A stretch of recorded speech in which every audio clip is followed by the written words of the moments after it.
Assalamu alaykum, hürmetli tamaşaçılar. Әйдәгез әле без сезнең белән тагын безнең студиябызда очрашыйк.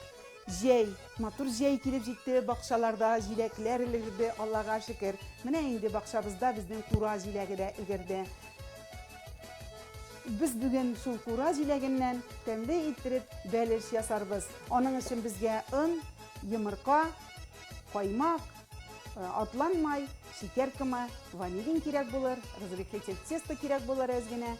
Менә шулай, әйдәгез, игътибар белән карап торыгыз, тәмле иттереп Алла бирсә бәлеш ясарбыз. Камырыннан башлап җибәрик. Безгә инде каймак кирәк булыр. 2 кашык каймакны без калдырабыз. Ул безнең кремына кирәк булыр.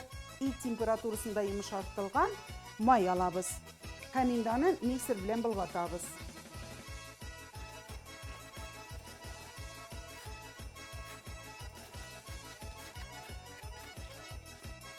Һәм инде разрыхлитель тесто дип әйтәбез. Күперткеч шуны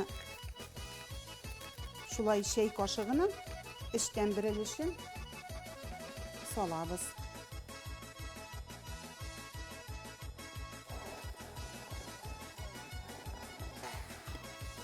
Һәм әкренләп аны сибез.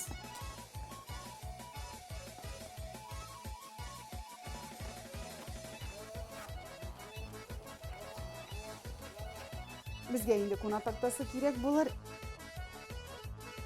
Камырны басабыз, кулга ул инде катырак булырга тиеш, кулга ябышырга тиеш түгел.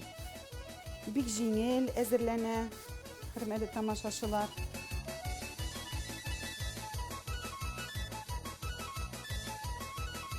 Бу бәлешне пешерер өчен шундый биек таба кирәк булыр.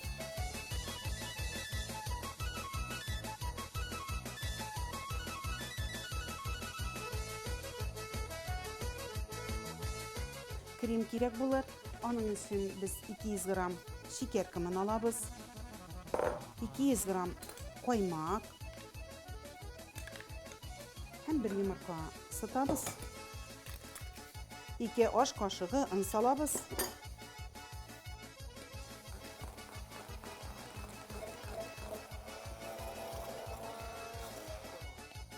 Бик әз генә ванилин сибеп җибәрәбез.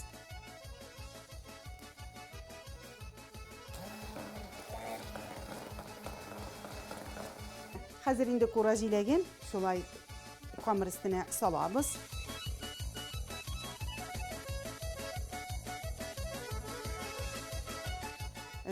Мин инде мичне кабызып куйдым. Без аны кремен салгачтан ук 180-200 градуслы кыздырылган мичкә куябыз. Кремебезне өстенә салабыз.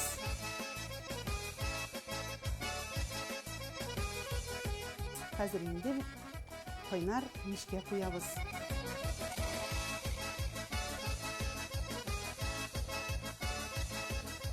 Студиябызга хуш исләр таралды. Бәлешебез әзер. Менә бит ничек ул матур. Менә хөрмәтле тамашачылар, әзрәк кенә инде аның кура җиләге таралып китәр. Формасын югалтырга мөмкин, инде сез аны әзрәк кенә суытып кисәрсез дип уйлыйм.